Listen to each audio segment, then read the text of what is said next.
Philip Corso, a man with a dedicated military career, dropped a bombshell that would forever alter our perception of the cosmos with his book, The Day After Roswell. In this episode, we uncover the secrets, the controversies, and the legacy of a man who dared to challenge the status quo. Tonight on Newsworthy, 2 words and 2 question marks.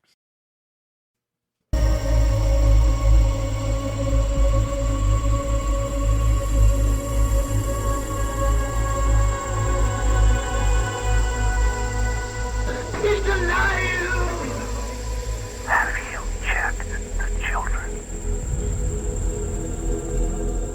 Get out!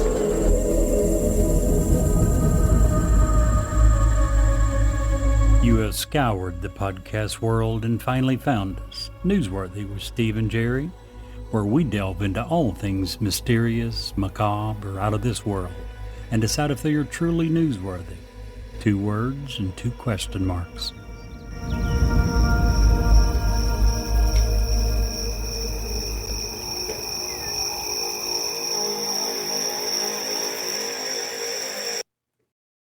Why should you work with Ed Locke?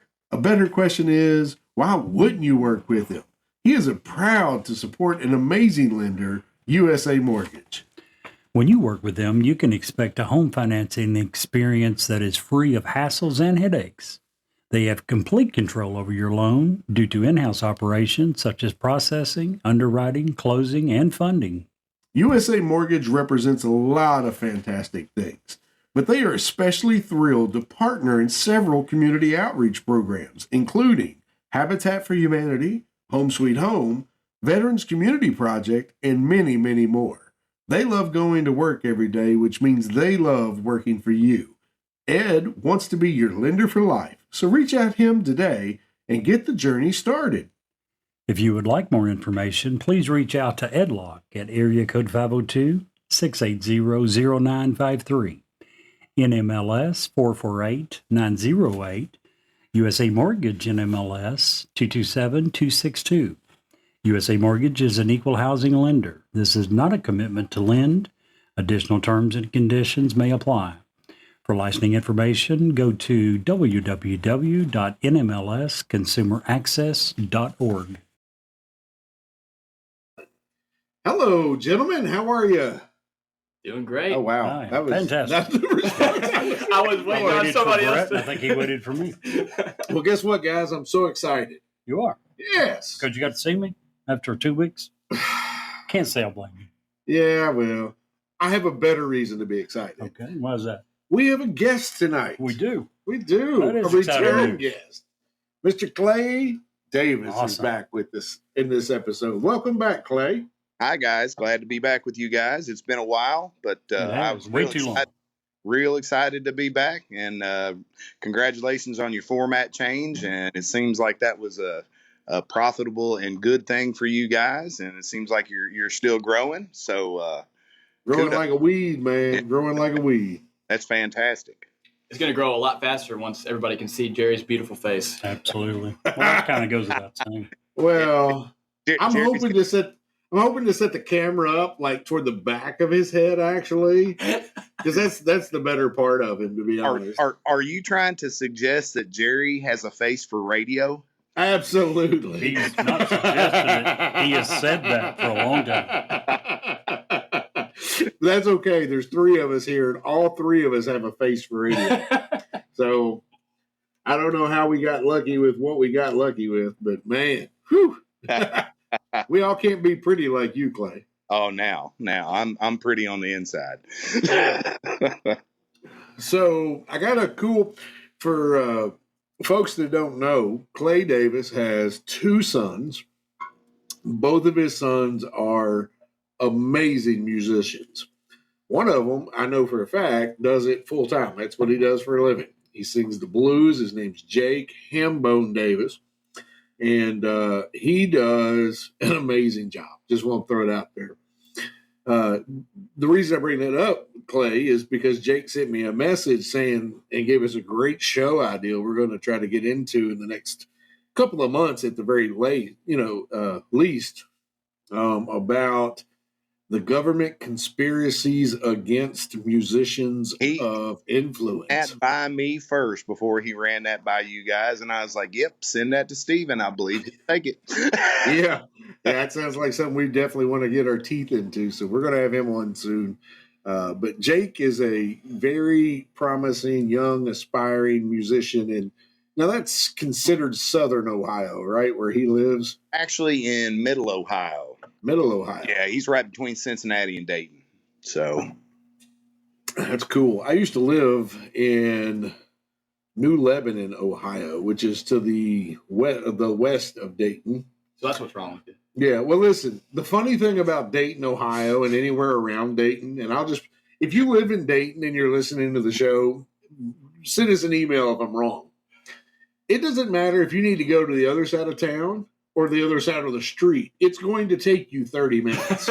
There's no way around that. It's the weirdest thing I've ever experienced. Yeah, my brother-in-law, he used to live in Columbus, like right outside of Columbus. And I witnessed that. And I was like, this traffic is the worst traffic I've ever sat in my life. It's 30 minutes. I don't understand it. Like, when I lived up there, I was married to my first wife, who Melissa's an awesome person. Not ever going to say a bad word about Melissa.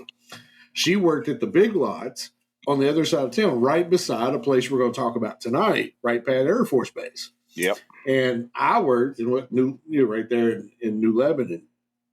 But it'll take her 30 minutes to get to work. It also took me 30 minutes to get to work, and I live 5 minutes from work. It was bizarre. But anywho, so how are you feeling, Jerry? Is family good? Yep. You missed last week. Jerry missed last week for the first time in over a year. That's First time impressive. since we started. Yeah, that's impressive. And only then because I'd been exposed to my grandsons who were diagnosed with the flu.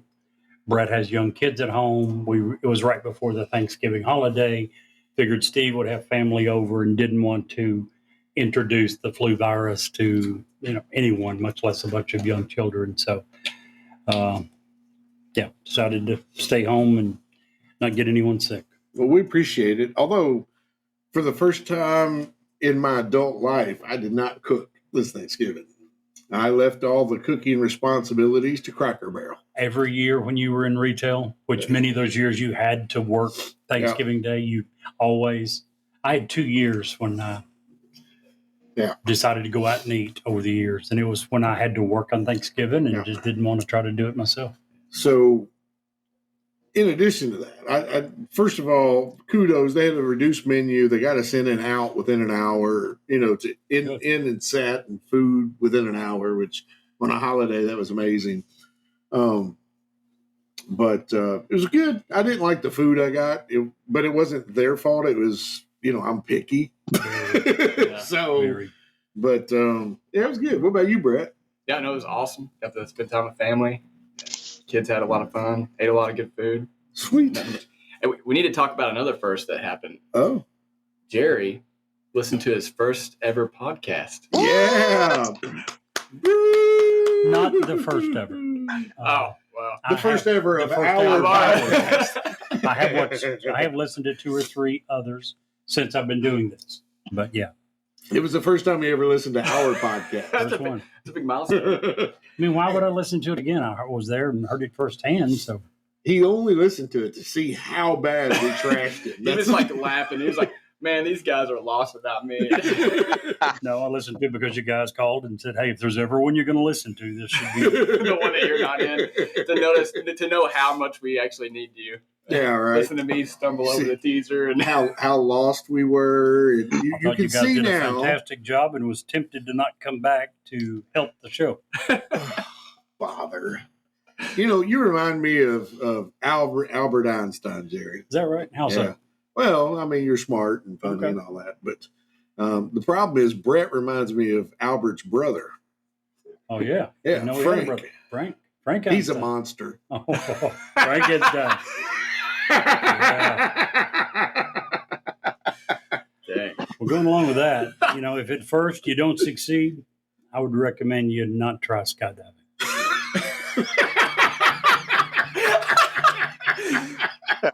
Jerry, why did you say that for last? That That was good. Just saying. Did you guys hear about that new NASA mission? No, I didn't. They're launching. Yeah, so they're going to launch a new mission to say sorry to aliens about polluting space. Oh. Yeah, they're calling it Apollo G. Oh God. Yeah, that's cool. Woo. So That's I'm gonna use Brett. I'm gonna use your saying here. You had a whole week. That's what you come up with. No, actually, I liked it. Apology. Clay, we don't want to leave you out. Or put you on the spot. Have you got one for us? I was under pressure and I came up with a pretty weak offering, but you know why pirates are called pirates, don't you? Why? I don't know. They just are. I like it. True definition of a dad joke right there. True definition. That was good. killed Steve. Absolutely. You broke me. So all pleasantries aside, tonight we're going to talk about a fellow who definitely draws his share of admiration from some, scorn from others, notoriety from an event that he actually wasn't even at. And you got some skeptics, Clay. Oh yes. Are you ready for this? I the UFO community wouldn't be anything without the skeptics. So Ain't that true? And I sit across the table from someone who's that skeptic most weeks. No, not on UFOs. I'm not a UFO skeptic at all. The only reason that you're not is because the fact it's only deemed unidentified That's flying objects. First of all, that means that to me, there's no one in the world that can say they don't believe in UFOs. There are certainly things that are in the sky that are unidentified. Yep. So I don't think anyone can truthfully say that. But going further than that, I do believe in UFOs. I don't believe every UFO story. I do believe in some. And this one, Roswell, I think something happened. I don't know what it was. Again, like we've talked about several times, a big part of the problem is the government's refusal to be transparent and honest. When you have people that lie to you and you know they lie to you, we don't tend to say, well, they're probably looking out for my best interest. Well, they're probably trying to make sure I don't get scared and that I'm paranoid. Right. We turn to the dark side real quickly and go, what is the worst possible reason that we can imagine? What is it you just said a little while ago? And it's human nature when you don't have all the answers that you're naturally going to fill in the blanks with whatever you can possibly muster to make sense of it all. Yes. And absolutely, the worst you're possible right. thing you can conjure The up. government has perpetuated a lot of the mystery and enigma surrounding UFOs and aliens and everything else because of the manner in which they have engaged or failed to engage the population. I agree with you. Absolutely. Yeah, I think it's a handy deflection of something when it's convenient to them. That's what that's why I believe that they do partial disclosures. When they need to flash the right hand so you don't see what the left hand's doing.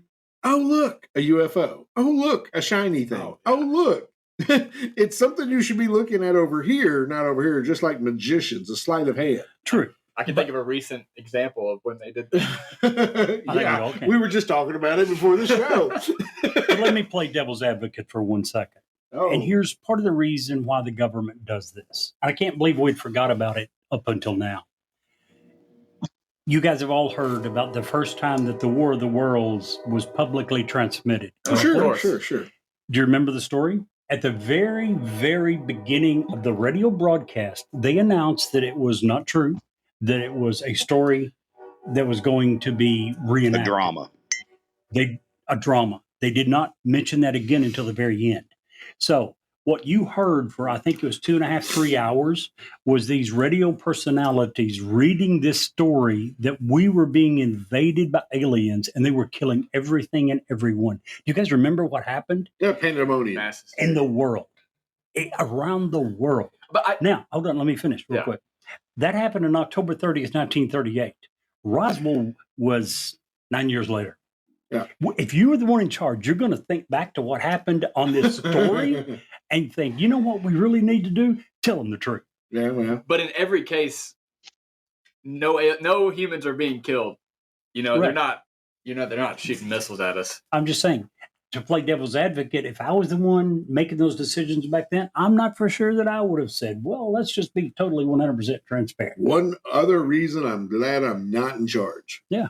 Exactly. So tonight, Clay, would you like to tell the folks who we're going to be chit-chatting about? Well, Stephen, the story that I am about to convey to your listeners, if they listen closely, is probably going to remove a lot of doubt about what has happened with regard to our technology.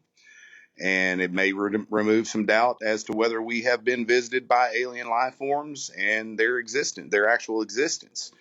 It's an extraordinary story of tremendous importance, possibly to our history, if it is actually true. I'm going to tell what I know about this, and I'm going to leave it up to your listeners to decide. But what we're going to do tonight is kind of outline the story that Colonel Philip J. Corso told in his book. It was called The Day After Roswell. It was a 1997 publication. And it was co-written by a guy named Bill Burns. And basically, in this book, an Army colonel who has tremendous credentials that I'm going to highlight in just a few minutes because his background is very important to this story. It actually gives him the credibility that would even give us a reason to do a podcast about this. But in this book, Colonel Corso details how he was tasked with taking materials from the Roswell wreckage and possibly one other wrecked alien craft that for some reason I could not go back, and he mentioned it in one of these interviews that I listened to, and I could not go back and trace it.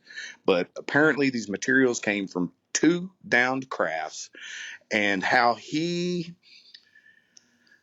oversaw a program through the Army that infused these materials into American industry through research and development to enhance and bring forth technologies that we had not discovered yet.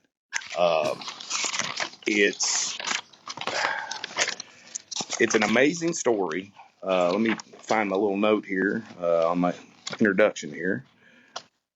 I like it. You're used old school, just like me. Jerry gives me crap all the time because I still write. I've got 2 notebooks here. He does it all on the computer, and it's all outlined. And I sometimes have to flip a page.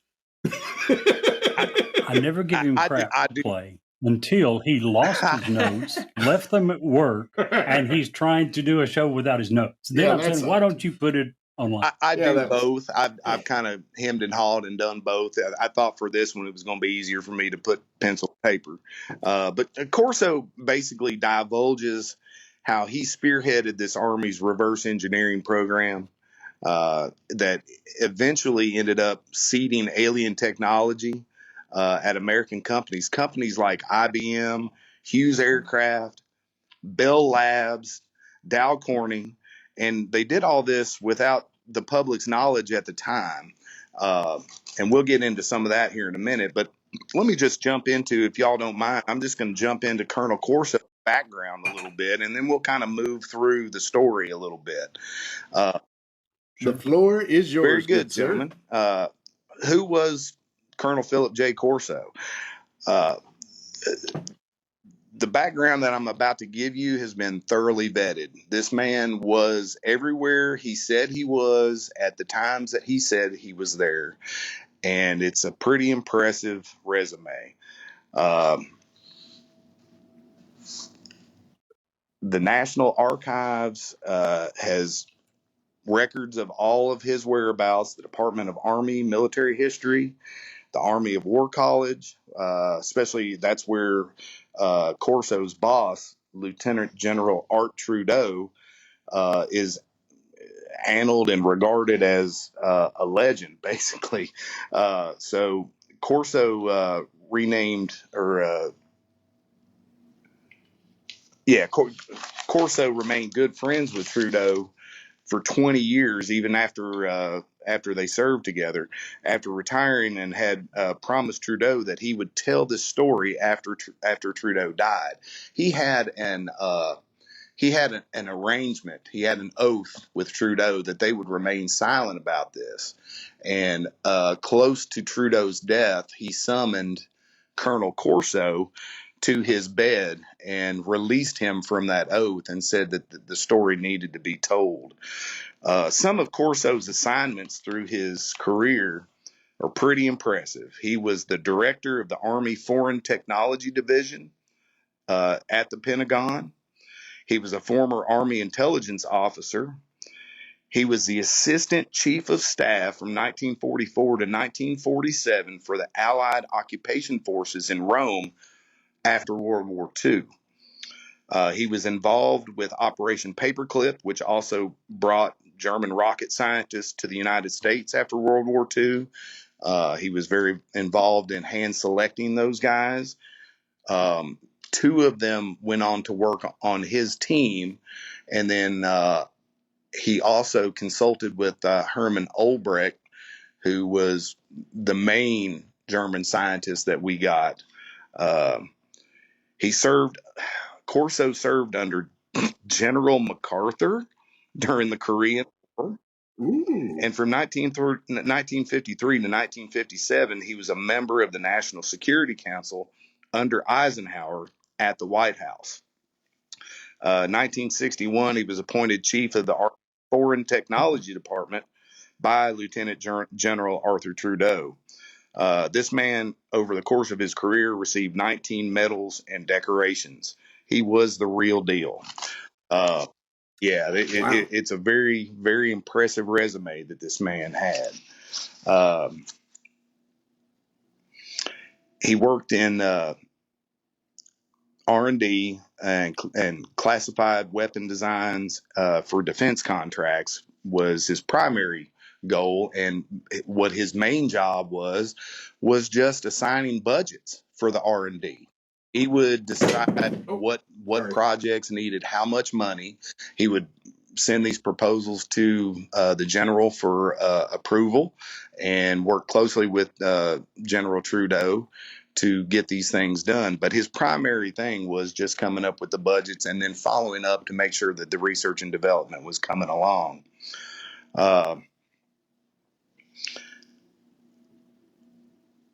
Before we get into how everything happened, let me give you just a brief list of the things that Colonel Corso claims his research and development efforts led to, as far as technologies that we currently use. And some of these are privately used, some of these are used by the government, some of these are publicly used, but a lot of these things are things that, once I start going down this list, are going to start sounding very familiar to people. Stuff that we developed under this program. The integrated circuit or chip. Some people might remember the Intel Pentium chip of the 90s. That's supposedly where all this came from. Night vision goggles that we not only use in the military, but we also use for hunting applications and a variety of other public applications now. Fiber optics came out of this research and development program. Irradiated foods, direct energy weapons and lasers. Now, direct energy weapons, some may remember, if we go back to the fires in Maui just a few months ago in Hawaii, a lot of the mystery around what was causing those fires, there's a lot of conspiracy theories that direct energy weapons were involved in that. I don't know if that's true or not, but the term direct energy weapon is something that we heard a lot of coming out of that area in regard to those anomalies. We also hear about that when it comes to the Cuban sickness for the people that were working at the Yes, Cuban that is embassy. true, and I've heard accounts of that. It's been a while, but those have kind of died down. But I have heard those. Um, Yep. Super tenacity fibers, strong fibers that are very difficult to break, penetrate, burn, cut, or whatever. The first heart pump came out of this research and development. A three-wheeled cart that could run on water. Anti-gravity propulsion and ion propulsion drives. Direct energy weapons used in the Star Wars defense program, the SDI program for anti-missile defense. Thank Yeah, you, Mr. Reagan. micro miniaturization of logic boards, basically our computer motherboards. We figured out how to shrink them down and do a lot more with computers. All of these things were happening about the same time in the 90s. Pretty amazing. Portable atomic generators, particle beams, depleted uranium projectiles. These are all the things that General Corso said were resulting from his funding and his R&D projects that he spearheaded and guided. Some of the programs that were developed, like we just mentioned, the SDI or Star Wars Missile Defense Project, Project Horizon, which a lot of people don't know about, and I didn't know about until I started listening to Colonel Corso. Project Horizon was a a program that was coming about just about the same time as the birth of our space program, as we were just learning how to get ourselves out into space. And it was essentially a plan for us to put a colony on the moon. And it was going forward until the project got yanked out from under them. At that time, apparently there's constantly a war amongst agencies for funding. One agency is constantly fighting with another agency that's fighting with another agency, trying to get money out of a pool of funds that's finite. And apparently, I wish we had that. Not to interrupt you, Clay, but I'm not going to lie. I kind of wish we had that now. To me, to and be the honest, the reasons why General Trudeau in his recommendation and apparently Secretary of State at the time, or Secretary of Defense at the time, was also resoundingly behind this. Trudeau felt that this was a critical program to have in place, not only to keep an eye on the Russians, who we were still embroiled in a Cold War with and arms buildup with at that time. He felt that it was necessary for us to have an advantage to be able to combat any nuclear missiles that they might possibly launch at us if we had some way of doing that, or observing that, or even striking from the moon. But further than that, Trudeau felt that it was imperative to have some kind of moon base in order to be more observant about what's coming at us from extraterrestrial destinations. Clay, just one quick question. Is this project declassified now? I think is this something that we can probably look it up. I haven't done a whole lot of snooping around on it yet, but it is on my list now. But it is a project that never got off the ground. It was a proposal and never got funded. But yeah, I think it's something we talked about, just for the fact of just building space, like rockets in space. Right. We'd be able to do it so much cheaper if we had some sort of way to do that on the moon, or where we didn't have to spend all of the payload on the fuel to get out of the atmosphere. And then, because once you're in space, a very small motor will propel you. You don't need there's no friction. Yeah, I mean, right. You can just, as long as you can avoid all the space junk. Apology, I'm telling you. Oh yeah, sorry, Clay. We just keep interrupting you. And then Project HARP is believed to have come out of this as well. So we've got a list of things, and we've got a list of projects that developed out of this. And we've got a little bit of background now about Colonel Corso. Before we get into how he went about doing all that, interestingly, in 1947, Philip Corso was a lieutenant colonel at that time, and he was stationed at Fort Riley, Kansas. And he had only been there for about a month.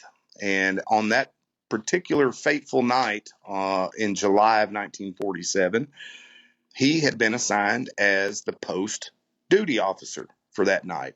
And for folks that aren't 100% familiar with military protocol, the post duty officer's primary responsibility when assigned is to make sure the base security is on the up and up, that your guards are not asleep at their post at 3 a.m., that everybody is at their post, that everything, that the base is secured as it should be. That night at Fort Riley, Kansas, some trucks arrived at the base with what was described as sensitive cargo that was in transit. That means it was still moving. They were just coming there as a waypoint between where they were coming from and where they were going to. Corso was notified that night by his guards and that these trucks had showed up unannounced and came to inspect the cargo. And he directed the guard, who was a sergeant, to return to his post in case the cargo was classified. Corso took a quick view of the cargo. Upon first view, he thought he was looking at the remains of a child. But within these crates, upon closer review, he described seeing what as he described, was an extraterrestrial with skinny arms, skinny legs. It was under 5 feet in height, with a large head, slanted eyes, no nose, no mouth, no ears. It was gray colored and floating in liquid. When asked where these bodies were going, Corso stated that the 5 trucks had come from an air base in New Mexico, and they were headed toward Wright-Patterson Air Force Base via Route 40. Well, back in 47, about the only way that you could make that trip was on Route 40. Corso stated that what he saw was eventually corroborated. At the time, once he saw what he saw, he had kind of put it out of his mind because he could not corroborate other than what he saw with his eyes, but he had no other information to go by. Eventually, later on down the road, it was corroborated.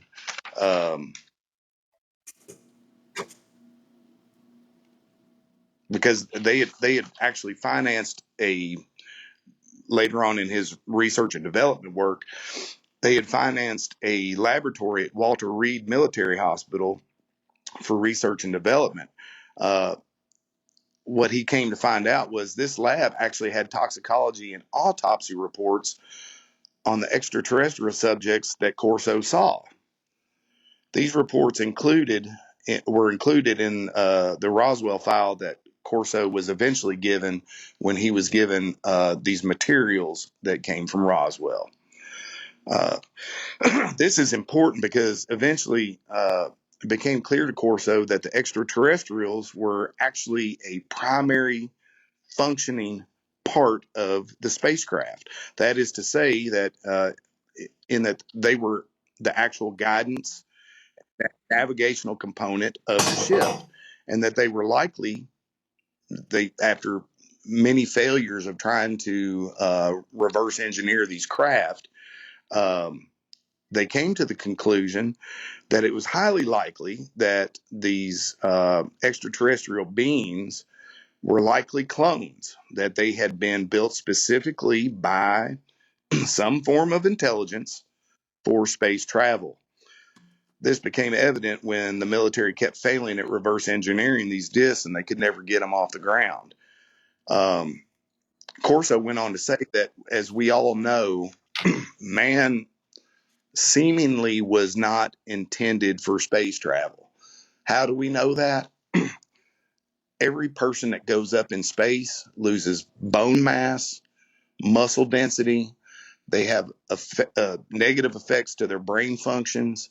If they spend any long period of time, like some of these folks that are on, like when the Mir space station was up there, or the International Space Station, these folks that are coming off of those things after spending many months are not in the best physical shape. They have to literally be carried off of these vessels. If you don't mind, I just want to interject there for a second. I guess that's most of that is due to the lack of gravity. When we go to we don't have any sort of artificial gravity. Most of the stuff that I've looked at, it seems like the UFOs have somehow, the reason they can, go so long is they have that artificial gravity or some sort of, like Bob Lazar talks about that sphere that he talks about, where they've kind of simulated gravity in some sort of the other one cool thing about being on the space station that long is you age slower. Right, because you're going faster. Yeah, you got relativity. The weird time thing starts to happen. The longer you're up there, the less you age. Einstein was. I just think that's pretty neat to come up with that. Yeah, theory of relativity. Anyways, sorry, we're just just wanted to nerd out for a second. Well, there's a huge. I mean, that's a known thing now, and the astronauts that go up there have to spend X number of hours just doing work to work their muscles. I've even heard like people talk about, even with the technology we have right now, we can make, a spinning spaceship where it spins a certain amount to where you could walk on the walls. It would somehow simulate gravity that way. We don't obviously have a way to simulate gravity the way that we understand it without some sort of, centrifugal force. Oh, no. Anyway, sorry. Didn't want to interrupt. But more details from the autopsies that came out. They found out that these creatures had no digestive system, no vocal cords, no ears. They had 4 lobes in their brain, and that they communicated through telepathy. They, at that point, started to call these biological entities. They weren't sure that they were anything but created. So they just started to call them biological entities.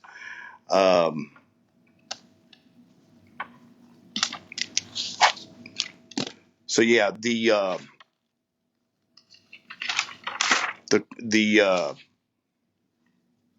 autopsy also, interestingly, reports a detail that becomes very important later when we start talking about some of the materials that Corso was working with. The autopsy said that these creatures contained an extra eyelid, and these eyelids behaved in a very peculiar manner. They weren't like an animal's extra eyelid that is there to keep out sand and debris. These eyelids actually collected light, and they allowed the creatures to see at night. A lot of times, alien encounters that people have reported, a good number of them are actually happening at night. There's not a whole lot of daytime encounters. So I found that to be very interesting. The autopsy report went on to say that these were not biological eyelids, but were actually technological. They were an addition, like a pair of sunglasses that you would put on. These eyelids, Corso reveals, were the basis for the night vision technology that we use today. And they were actually included in the filing cabinet of materials that General Trudeau gave to Corso to develop a plan on research and development for. Let's see here. Sure. Quick question, Clay. When we talk about these entities being clones, how does that offset with the hundreds of close encounters of the fourth kind, which is actual Well, interaction with humans to and aliens, where the Greys, if you will, do experiments. They take them up into the ships. If they're clones, do they still have that well, intelligence to be able to do I that? would Do you think, submit, or is and that I, this is just me piecing things together because again, we have a lot of questions and not a lot of answers. But breaking away from some of the material that I came up with while researching Colonel Corso, and some of my other research endeavors, I've come across several quote unquote UFO experts and people, whistleblowers, and people who suggest that there's more than one species that's actually coming here. I've heard that there are as many as gotcha? 7 to 9. I don't know how accurate that is. I don't know how true that is. Uh, but well, Is it I, bad I can name most of them? let's hear it, Stephen. Give us a rundown. Well, you have your Greys. That's the one that most people think about when they think of aliens. Your little, you actually those are what we call tall Greys. You have your small greens, which is what most people see when they see pictures of aliens. Those two are very similar. There are differences in color and stature.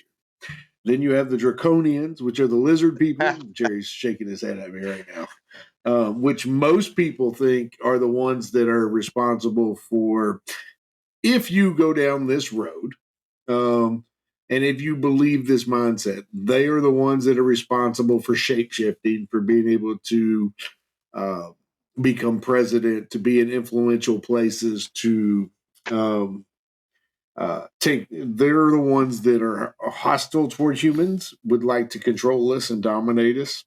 Uh, then you have and I forget the name. It starts with an A, but they are like the suprahumans. They're the pure angelic type, but they're much larger than us. And there's a couple of others that I can't remember off the top of my head, but you get the picture. Then, of course, there's always the Anunnaki, which are history recorded from a long time ago, which the Anunnaki and the humans met, did their thing, created the Oh Nephilim. yeah, But that's a whole different show for a whole different time. So, I'm going to go out on a limb here and say that Joe Biden is probably not an alien. no. There's our theories that he is one of the reptile Yeah. people. If you were trying to be a human president, That's I think you would not... act with a little more sense than he's got. But and anyways, I don't want to. All right, let's get back to Mr. Corso one so more we can little figure out what we're going to do. tidbit on the variety of alien creatures that may be visiting us. It's also widely understood or believed that they don't all get along either. So there's a bit of a power struggle that may be going on there, and then there's also some conjecture that there are some that are friendly to humanity, and there are others that have been trying to pit us against each other for quite some time now, and that some of the things that did happen between the United States and Russia may have been stirred up by one of those factions. But that's again probably another podcast. And here's one other real quick thing about that. And I forget who made the quote. And I think it was during my research for Mr. Corso tonight, how somebody, if you were an alien race and you were worried, because we've talked in the last few weeks about how aliens are extremely interested in our ability to split the atom in nuclear power. How if they have the ability to see where our nuclear weapons are, they can also follow the trajectories of where those nuclear weapons are aimed. And how funny it would be if you were an alien coming to this world and all of the weapons were aimed at each other as opposed to into outer space where if you were an alien, if you knew what was out there, all the threats and dangers that were posed to your planet, and yet you're aiming your biggest, baddest weapons at each other. Yeah, and that's one thing we kind of talked about is if aliens They would. really wanted They to would destroy have, us, yes. they could have done it a long time ago. I think it Which comes is- down to more like when they come But past our Steve- world, they lock their door. Steve, I It's think like you going hit through on a bad neighborhood. critical point that really can't be overlooked, though. It is astounding to me that seemingly the majority of alien interest in us seem to really spike and become prevalent about the same time that nuclear weapons were being developed here. That's when things really started to heat up. And I actually heard one expert say that, even with in comparison, our rudimentary technology in comparison to theirs, we have nowadays satellites that can actually detect when a star billions of light years away goes supernova. If we have a satellite that can do that, then it's really not out of the realm of possibility that they have some kind of technology that where nuclear explosions previously did not show up on a scale of microwaves or whatever, however it would show up to be detected. All of a sudden, it does show up that they may have had some technology that said there's a planet out there that's going nuclear. We need to go take a look at that. So I think that just being I'm gonna play the skeptic for today, but just the fact that so that may be, I think you bring up a good point that may be the case, but I think the biggest thing would be where they're traveling from and how fast they're traveling to us. That's and like how long that information would take to get there and come back. At exactly the speed of light. Yeah. Most of the livable planets that we have found are hundreds, if not thousands, of light years away. Yeah. That's a one-way trip. So for information to be able to travel two-way trip here and back is going to take several hundred or several thousand years at the speed of light. Yeah. Then now you guys are assuming. Now here, let me play devil's advocate to use devil's advocate. Yeah, please I'm not talking about ships date. traveling. I'm talking about this information. I understand, but we have recorded history of things in the air since we could draw on caves. Sure. That's a good point. That's a good point. So there's very likely some of the asteroids in the asteroid belt outside of our planet could potentially, and we don't know. We wouldn't know unless they wanted us to. Those could be probes. They could be listening devices that have capabilities that are better than speed of light. See, the thing with aliens and the thing that are hard to understand is, for us, is we have a limited understanding of the way that the universe works. Sure. Who's to say that they don't have a better understanding? So we base everything on speed of light. That doesn't mean that they can make light travel faster than the universe can. I understand, but that doesn't mean they don't have wormhole technology. Right. That doesn't mean that they don't have that's warp sucking drive. in everything. No. Then how would this information get to the wormhole? It would be a transmitted. We picked this up. Let's transmit this now. How long would it take to get to that? Is my point. Depends if it's going through a wormhole. It'd be instant. How long does it take to get to the wormhole? It just depends. At the speed of light, because we would detect a wormhole that was close. Sure. And we can, we detect black holes. We know where they are. But anyways, we're way off topic. Me See and what Jerry, you did, Clay. For some reason, I've teamed up with Jerry today. Just to feed I'm the feeling teamed skeptics a up little again, bit. but it's okay. I'm gonna go here. One of my biggest problems with UFO and alien stuff throughout my entire existence has been who's the dude from Ancient Aliens with the big afro, and he's always alien. Yes. Okay. This Giorgio Terralakis. and this And gets I'm back to probably the first butchering Roswell his last episode name. y'all did, where Jerry said there's always more questions than answers. One of my biggest problems is with the alien thing, because, like you were saying, Stephen, it's so easy for us to say, well, you just don't know what the aliens have, and we have such a limited understanding of the universe, and it's very possible that they may know things that we don't. Well, everything is so easily explained off by Giorgio saying aliens. You know that you can literally explain off anything that can't be explained by saying, well, the aliens can do it and we can't, and we don't know that. We know what we know, and we don't know what we don't know, and and we are constant. It is the human condition that we are constantly trying to answer where the hell we came from and why the hell we're here, and those things, we since the dawn of man, we've been looking to the sky for answers, and we have, as we were discussing earlier, when we don't have all the answers, it's human nature to fill in the blanks with sometimes the most sensible stuff, but also sometimes the craziest shit you could possibly imagine, because that's what makes sense to us. And my big problem with the whole alien thing is how easily dismissed anybody who brings up any kind of skepticism can be dismissed by just saying, oh, aliens, man, aliens, dude. They, you know,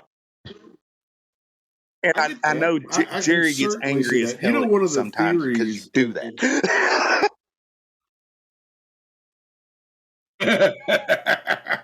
he does. But I'll tell you one thing. There's a theory out there that I am buying into more and more and more as time goes on. The more research I do, the more shows we do, the more episodes I do. First of all, That's and what. this is way off That's what. topic. I know it, but it's our show. We can make this go We as can long talk as about we whatever want, we right?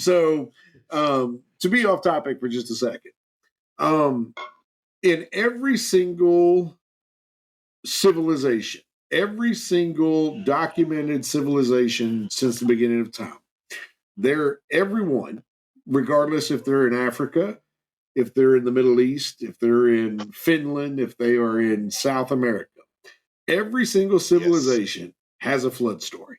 Everyone. That it doesn't matter if you're Christian, if you're Buddhist, doesn't matter your religion, there is a flood story attached to your civilization.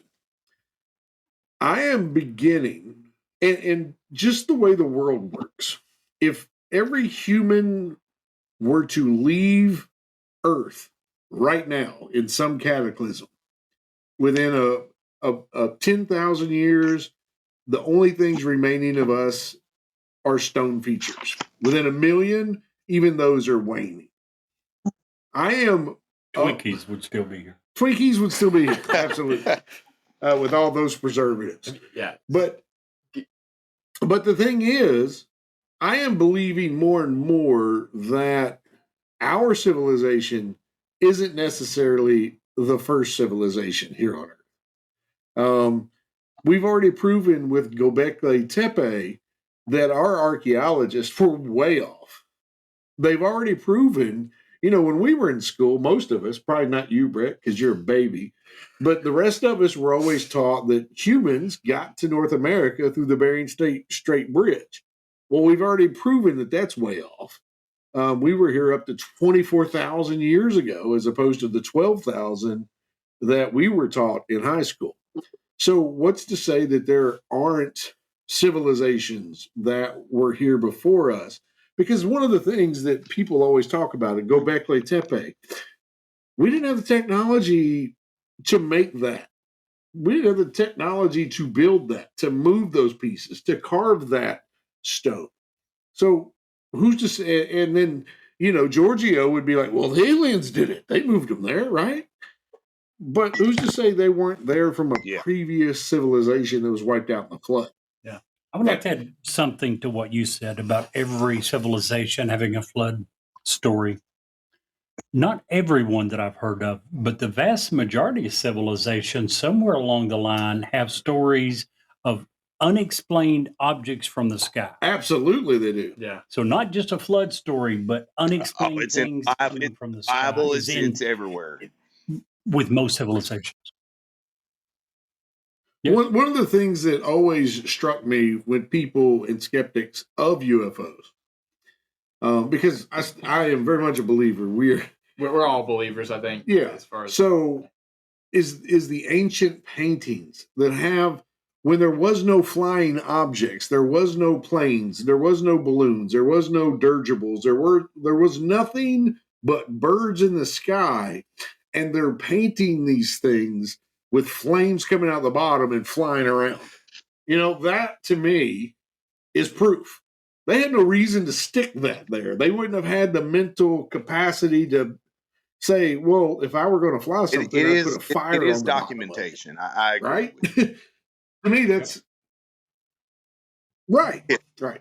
So anyway, back to Mr. Corso. Let's wrap Mr. Corso up so we can. Oh, no, because I feel like we're not doing a good justice. I by mean, keeping it's all interrupting. intermingled. But let's get into General Corso's filing cabinet when he was. Yeah, this is where things this is get a Jerry's little favorite wacky, part. and but the conclusions lead one to really stop for a minute and think about all this.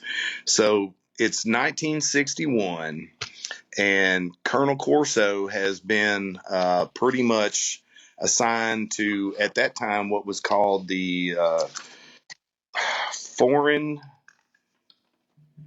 Oh, what is it called? Yeah. Yes. Foreign Technology And Desk at the he Army was Research tasked and Development Center. setting up a team of engineers, and he was also given 2 of the German atomic scientists that we acquired to be on his team on the fateful day, as the colonel tells it, that a filing cabinet was delivered to his office by General Trudeau, the contents of which he was asked to examine. And Corso was advised that the contents were not run of the mill, not run of the mill foreign stuff. And to this Right. point, the foreign materials that they were dealing with were like they had discovered that the Germans had developed a very good infrared device, and they were trying to figure that out. They were trying to figure out what the Russians had. By foreign, they were talking about our terrestrial enemies. So when Corso was advised that the contents were not run of the mill foreign stuff, that was they weren't kidding. He was directed to review the Roswell files before writing any summary or recommendations regarding the contents of the file, but Trudeau made it very clear that he wanted a written proposal on how to move forward on research and development of these materials and what they could possibly yield. That's kind of leading me to believe that this shit sat around from 1947 until the 1960s with very little investigation or any kind of research and development on our part. I don't know if that's the case, but we're going from 1947 to 1961 before they even tried to task somebody with a plan. And the military generally doesn't do anything without a concise plan. So the fact that they weren't coming up with a plan until 1961. Afghanistan. with our alien president, Joe Biden. So to me, I found that to be that was one of the things that first of all kind of set off some flags for me. I was like, okay, that to me sounds very bizarre, especially when it became clear in this book that those very same German scientists that came over and joined us,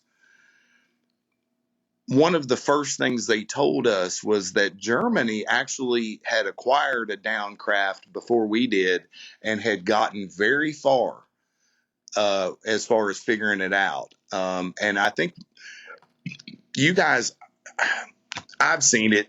I'm hoping you guys in your internet travels and so on and so forth have seen the bell-shaped craft that the developed. Yes. Now, Yeah, we were talking about it to today. me, when you start lining up the time frames and the scientists that were saying they had this, and you start looking at what they were building, it all kind of adds up that probably was true. The Germans may have gotten their hands on a down craft, and being the industrious population of people that they are, they dove right in on it and started, especially with Hitler running things and what he wanted to try to accomplish. He, I'm sure, was saying these are the things that are going to change the tide. So just a couple of three things on that, since you brought it up, Clay. First of all, Hitler was they've now discovered that Hitler was drugged out of his mind. Yes, On every and on downers to sleep at night. So he was going both ways. I mean, he was right. Yeah. So, but he had a huge, him and especially Goebel had a huge belief in the occult and anything of a religious connotation. And not only that, when they created the bell was supposed to be created as a time machine that operated under, we talked about it earlier, the power of the spin and the ability of the spin and the electromagnetic fields. There's a whole big thing. But they also had created the first jets. You know, had they been able to get the jet onto the airfield and into practicality battle, could have changed the whole war. They had invented a circular jet that defies all logic. And we had seen a few of those. We actually, if you go to Wright Pat Air Force Base, the last time I was up there, they had one, or at least a model of one. It was a round ship, but it did have a tail on the end of it for stability. And that was a single pilot craft that, if we saw it flying, would look very much like an alien. So they had these things. And for bonus, do either one of you guys know when all the we stole all the Germans after World War II, what that was called? Yeah. There was an operation name for that. I remember. Operation Paperclip. Right. Clay, you get a 2-pound bag of self-esteem. Too bad it's not 2 pounds of something else. But it's a big bag. It is a big bag. I don't have access to that. Sorry. I mean, if Kentucky changes their law soon, wait, we're talking about candy here, right? Right. Yeah, if Kentucky will change their law soon, then while I still have cancer, maybe I can get access. But until then, it'll be in effect in about a year and a half. No, I hope not to have cancer in a year and a half. But getting back to this filing cabinet. All right. Sorry. Back to Mr. Trudeau gives Colonel Corso the filing cabinet, and he said, Phil, there's some things in there, and I want you to develop a program for the utilization and exploitation of these. I want you to take it to the folks doing applied engineering in industry on this. Find them and develop a plan for me. So they started looking at Fortune 500 companies that were already starting to do some rudimentary work in these fields.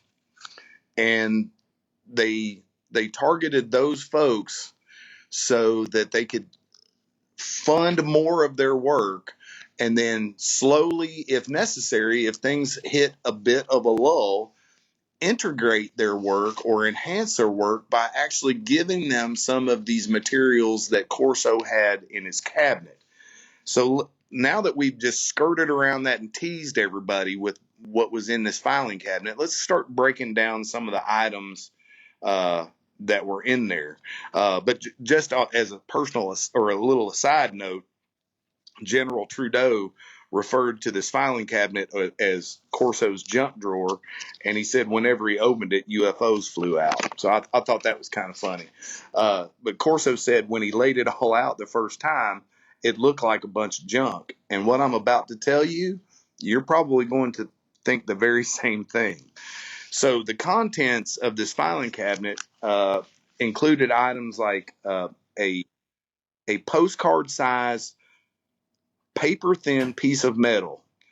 Corso said it had all of the atoms in it were aligned, giving the metal a tremendous strength. Radiation wouldn't go pass through it. You couldn't shoot through it. You couldn't bend it, fold it, wrinkle it up without it going back to its original state.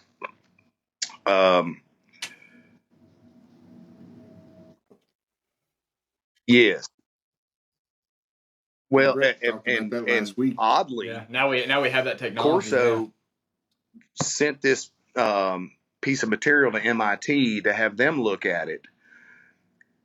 MIT did extensive work on it.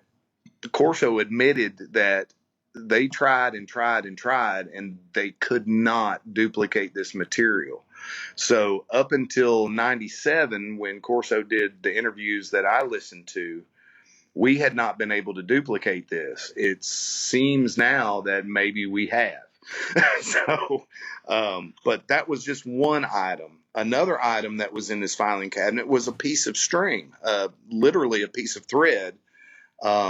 Again, he described it as the atoms being aligned in this piece of thread so that it couldn't be cut, burnt. It had tremendous tensile strength. It couldn't be cut or burned. It had the consistency of thread. The closest terrestrial substance that they could find to this material was actually a spider web. And Corso funded Wyoming University at the time to try to duplicate this product so that they could make flak jackets out of it. In order to do that, Corso tried to get them to clone, to develop, to breed a spider that could create this thread and then clone it so that they could have enough material to make flak jackets for their soldiers. Yeah. Again, Sounds like Peter Parker. they failed. Everyone They take a failed at bite. this. They were unable to do that. There was also a random bunch of wires in there. Corso said that light was emitted from them, but that they were not understood at the time. Research and development contracts with private industry later produced fiber optic technology from these. So the fiber optic technology that we now have strewn all across this nation supposedly came from these wires, and they were developed also through his budget, research and development. Another item that was in this filing cabinet was a device that emitted a laser for cutting. At first, Corso didn't know how to turn the thing on. He had a normal human response when he first picked it up, and he tried to turn it on, and it wouldn't turn on. So his natural reaction was he thought the batteries were dead. This guy, he had very little technical knowledge about this. He was just really good at getting people together and spearheading things. So he took this device to an Army electronics lab in Monmouth. As he passed into an area of the lab that actually had radiation, low levels of radiation, the device powered up. He ended up leaving this device with the engineers and the technicians at Monmouth for development. Lasers and apparently direct energy weapons were the end result of that. But Corso oversaw all aspects of R&D, both within the military and in the private sector. He would provide budgets, he would provide funding based on the progress of the work that was being done. He was working closely with places like IBM, Dow Corning. The military eventually looked for industry that was doing similar work in these various fields so that it would not look overly suspicious when major breakthroughs were made. They even encouraged the companies to retain the patents on whatever they developed to also kind of cover their tracks and make it look like it was a natural progression. Uh, Typically, as I understand it, most R&D contracts that yield results, the military actually maintains the patents on those. Well, in this case, Corso encouraged these companies to maintain the patents. And I think because of that, you started seeing things like fiber optics and things like that actually making it out into the public. Whereas, what's that? Oh, yeah. So, No, that's all right. no, I didn't mean to cut you off, Clay. I'm sorry. So, I have a few questions. We got to wrap this up here in about the next 15 minutes or so. I know we can always retouch this if we need to at a later time. Sure. But I wanted to open it up. Absolutely. Do you feel like I'll do my answering some I'll do questions my or taking some questions for the last 15 minutes? First, not before we do necessarily. that, No, you other have a than big finale. I just want to say this, and I kind of said before the show Right. when we were kind of talking and discussing things, I was kind of skeptical about UFOs for the majority of my life too, until the government started talking about it in the manner in which they've been coming forth, sharing videos with us, trying to tell us that they're not sure where these things are coming from. When the government starts telling me stuff, and anybody who's listened to my previous appearances on your all's beloved podcast knows that I have a huge distrust and even bigger disdain for government. And when they start talking about shit, I start paying attention. So they started aggressively talking about UFOs, and I'm like, they're doing that for a reason. What my conclusions are this. What I do know after looking at what I've looked at is that aliens and UFOs exist. Not only that, we have them. We have aliens and we have craft. Those things I believe to be true.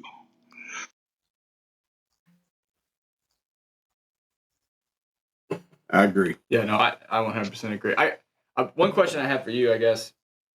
So when I was researching this guy in the book and everything, one thing that kind of stood out to me is if this was all true, The reason I feel like the government the could have put a reason they stop did to not this book coming out. is that, And that was kind of if you one thing take a that stood out close to me. examination of what Corso said. Corso didn't divulge anything that isn't already known. We all know about fiber optics. We all know about night vision. We all know about a lot of these things. We all know about SDI, Star Wars, a lot. And when he did discuss classified things like lasers and direct energy weapons, he did so in a very nondescript way. Nothing that he discussed was actually classified.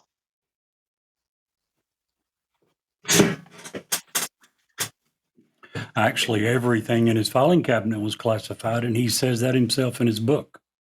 Yet he tells us everything that came from the filing cabinet. He tells us that he was able to take this information and seed it to corporations. That itself is classified, which he says in his book. Now, according to him, somewhere between 1947, when Roswell occurred, and mid 1990s, when he began writing his book. It was published in 1997, 50 years later from Roswell. But somewhere in that 50-year time period, everything became declassified. Otherwise, his book absolutely did contained tons of information that, again, in the book, he says was classified. So he would have been committing multiple felonies. He would have been sent to prison immediately, according to him, if it wasn't classified. My question would be, if and when it was declassified, why is he the only person in the world that has saw fit to mention any of it? And think about it. All of the companies that he went to and seeded information that he claims, why has not one company verified that that happened? Why has not one military Actually, a person been able consultant to for verify American anything that he Computers came said? forward and That would be my verified question. that Corso did seed information and technology for them. And a former director of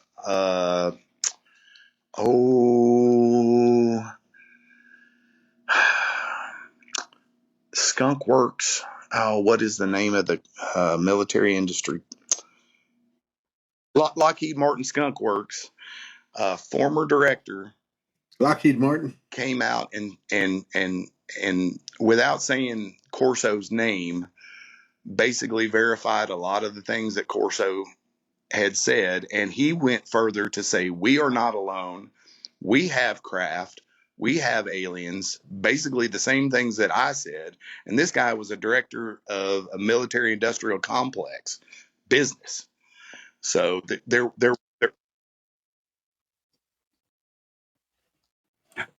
Don't get me wrong. I don't dispute UFOs. I don't dispute anything that you're saying. I do have problems with Caruso's book. I read approximately 25% of it, and there's huge parts of it that absolutely does not go along with any of the official reports that happened at the time. One example, according to the reports that happened at the time, there was a rancher who's, I forget his name, that the crash happened on. It happened on his land. He and his wife the following day discovered the debris.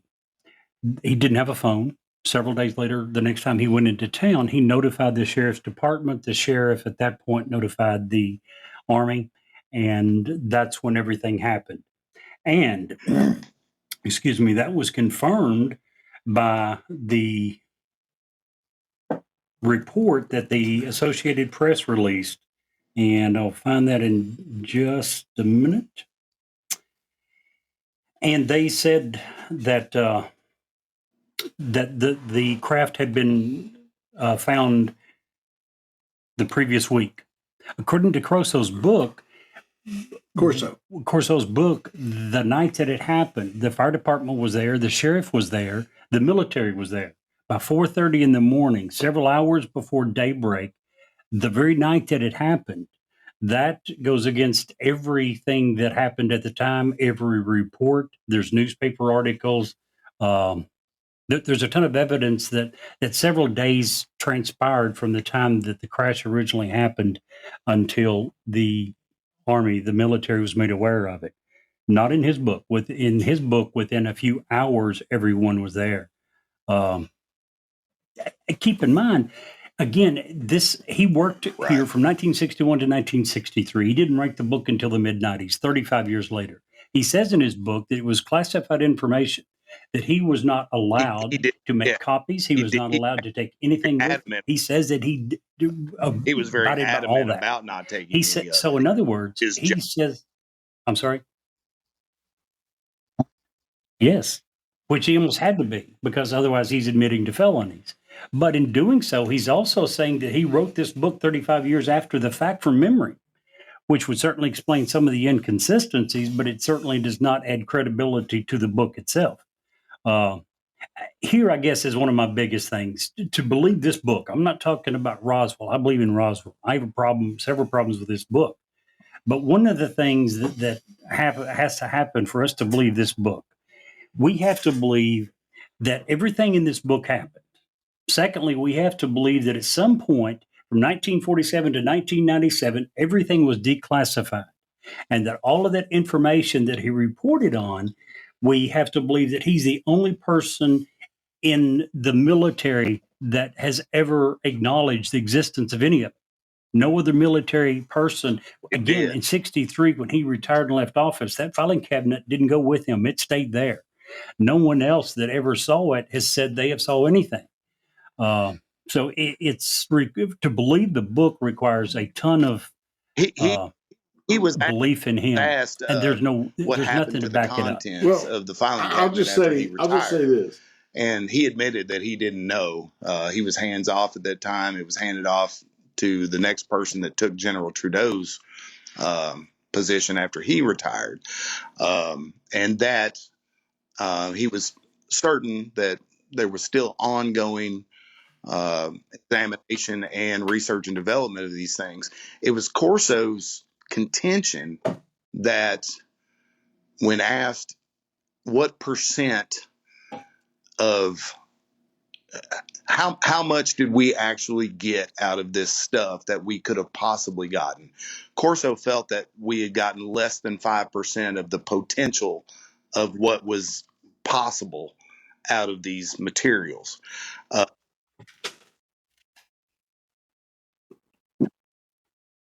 One of his quotes, Clay, I think will sum up what you're trying to say. Corso was quoted as to say, and I quote, He felt "The like they greatest should have gift done a they gave hell of a us lot was the more, mainly bodies, because and they we didn't were do enough such an with them." integral part of the craft themselves that the craft could not operate without them. Yes, yes, Right. It's almost like a sure. symbiotic relationship, the craft and the pilot. I have a couple questions for you, Clay, real quick. Um, in all the interviews I watched of Corso, the one thing I noticed is his story never wavered. And I really his credentials impeccable. No one here is going Right. to discount his credentials. Not necessarily in Did his you ever find any credibility. cracks in his I credibility think, in your as research? Jerry kind of hit on there, where there was such a large amount of time from where he told his story and from memory. Some of those things may have been a little foggy. The man was 82 years old at the time that this was written. He was asked Right. why he wrote this book, and his response was twofold. It was mainly out of allegiance to Trudeau, who had held him to an oath of silence until his death. And it was even asked, why did Trudeau want to wait until his death? Well, Trudeau basically said anybody who talks about this stuff is referred to as a kook. And at that time, true. But he felt like the story needed to be told, Yeah. so that humanity would know Still is for a what lot was of going reasons. on for the betterment of humanity. But also, his two grandchildren had always asked him, Corso, or hey, Grandpa, what did you do in the war? And he kept trying to explain it. And he said, man, I really need to kind of leave a legacy for my kids. They're generally, or my grandkids are generally interested in what I did. And what I did was pretty significant. And if what he says is true, it really is. And it does kind of change the history Right. of how we got to where we are right now. Oh, no. Well, if you look, I don't mean to cut you off.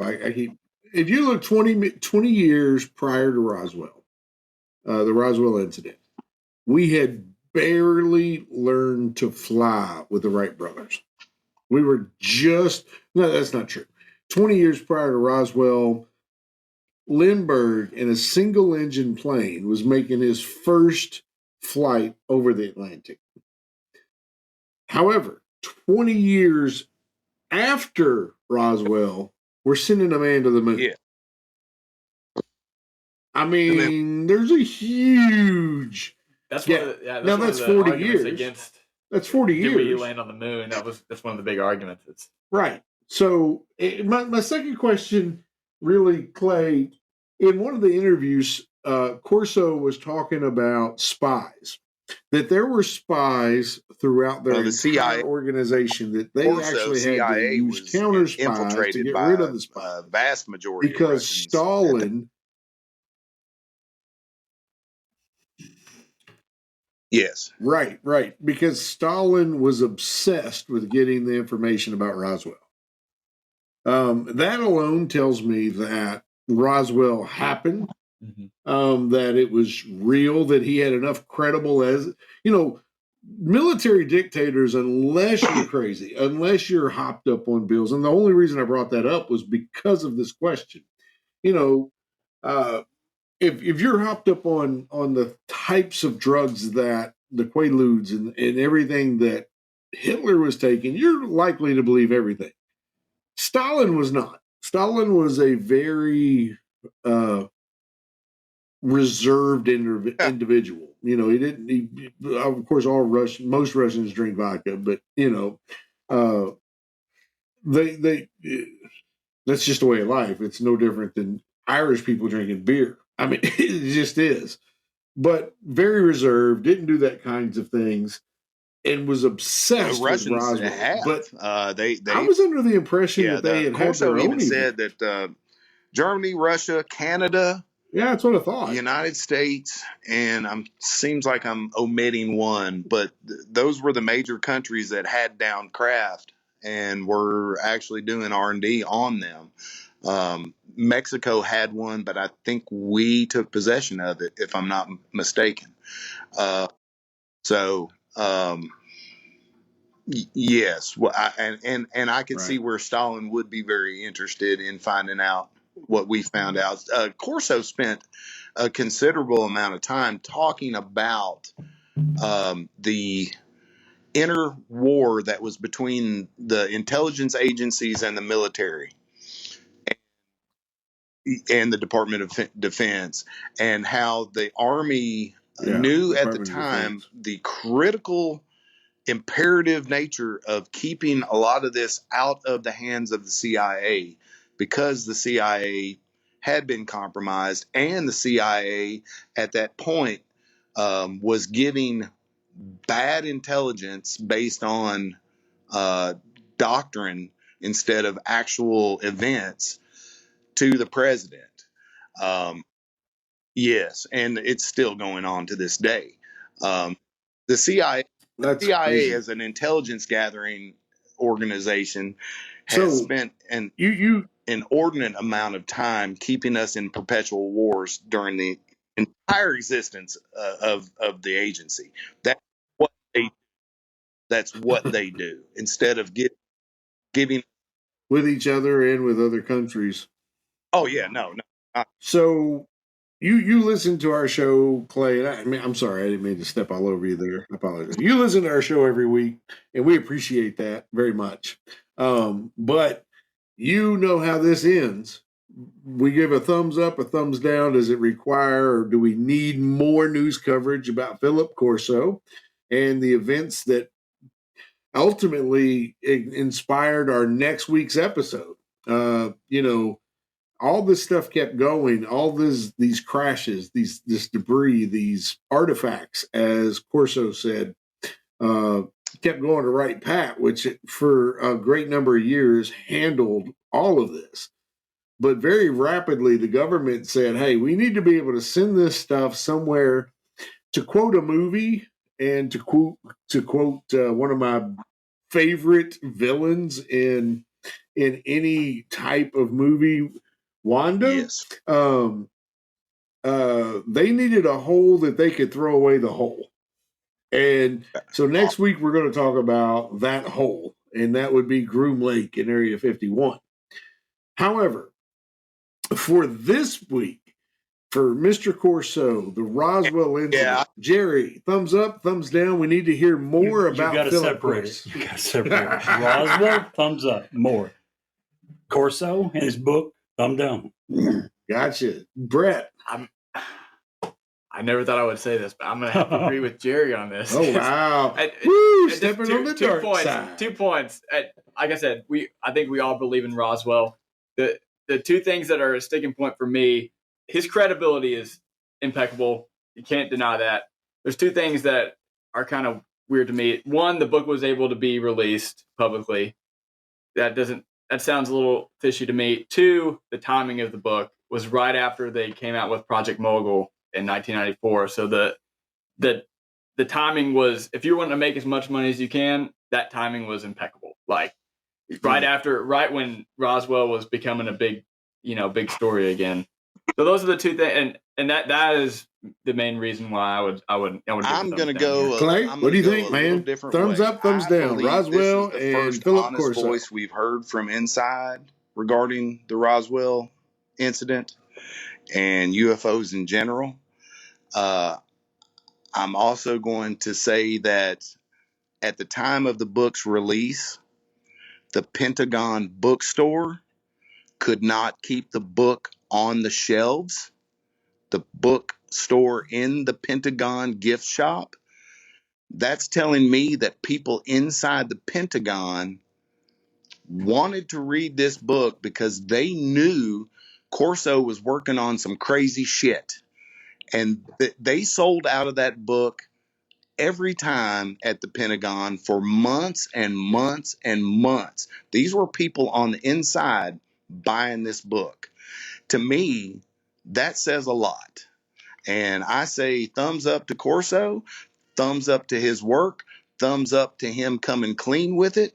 And I can't wait to see what else comes out of that filing cabinet, because I'm sure there's still work being done, especially with the in light of the metal that we were not able to develop during Corso's time, and now we've made some breakthroughs on that. Tells me that we're still working on stuff that Corso was working on. So I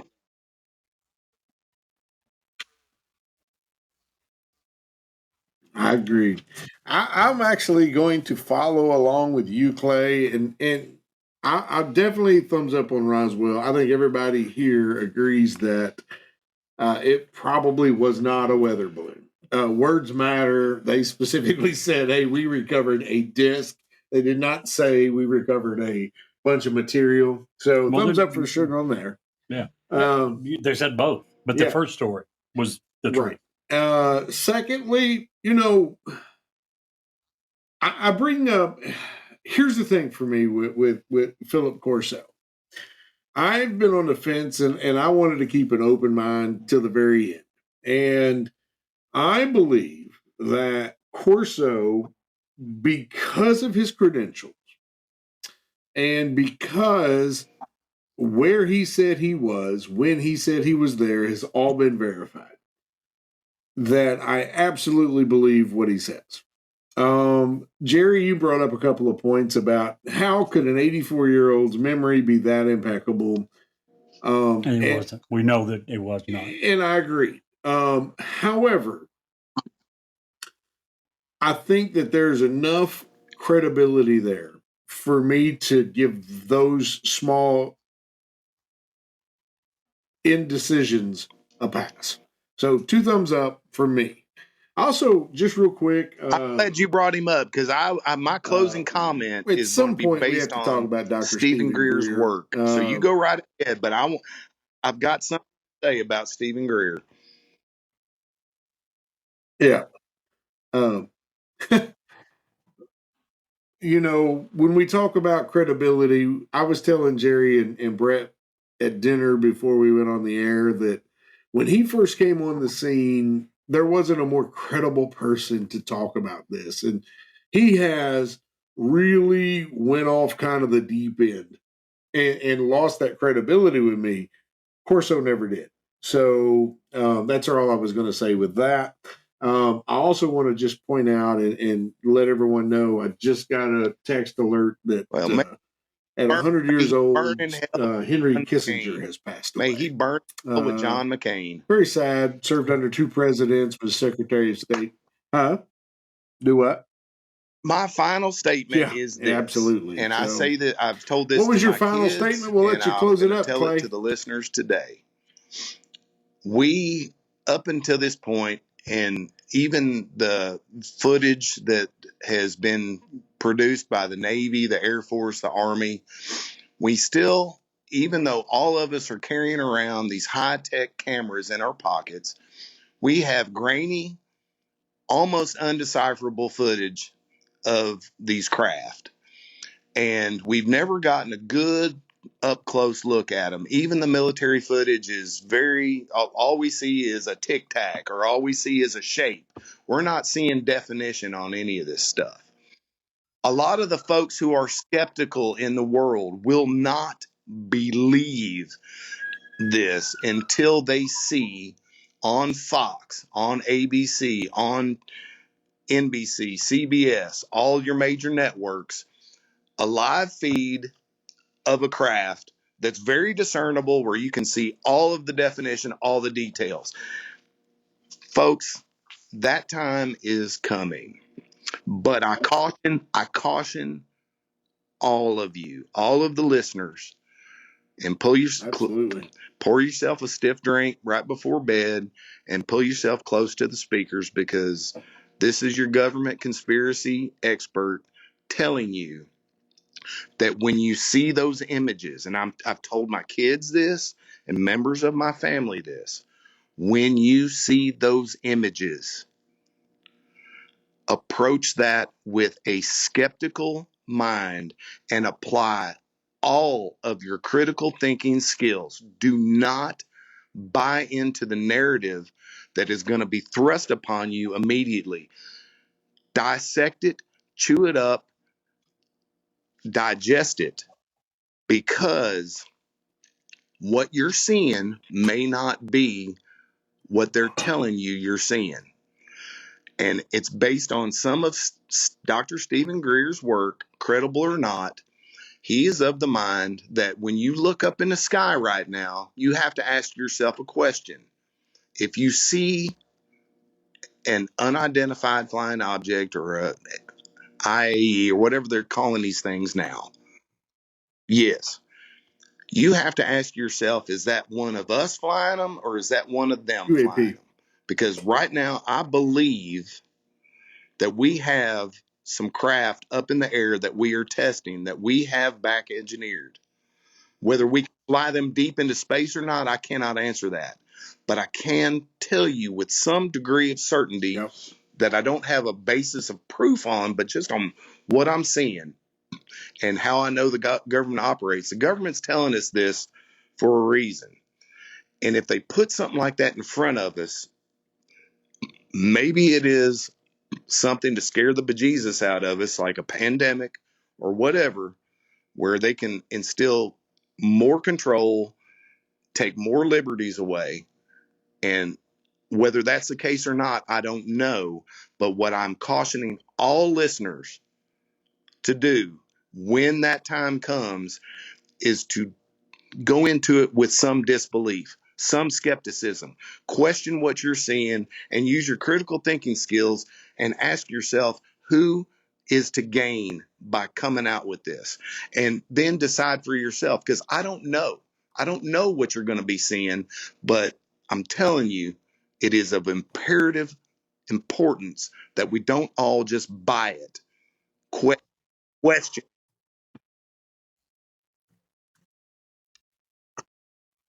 Clay, you're 100% right. And to point to exactly what you're talking about, NASA just landed within the last little while their first and their longest space flight, the X-37B, in a it's a secret plane. It was in orbit, flying around our country unmanned, or not our country, our world unmanned, for 908 days. X-37B, check it out. Guys, we appreciate you. Thank you, guys. Clay, we appreciate you being with us. We'd love to have you back anytime you want to throw rocks at the government. We'd absolutely love to have you back. I'm always in available, fact, we have guys. several shows coming up in the future that could use your expertise. I plan on talking about DB Cooper at some point in the future, and much to Jerry's chagrin, Brett and I really want to talk about the JFK. Please do, because yes, I've got 100%. So much to say about we want to have you in on that show too. Okay, brother. Have back, guys. It's an honor. Yeah. And, So I love we being on we here, and I love what appreciate y'all you. are Thank you, doing. thank you, And thank you for being here. hope you guys keep growing, because this is great. Fantastic.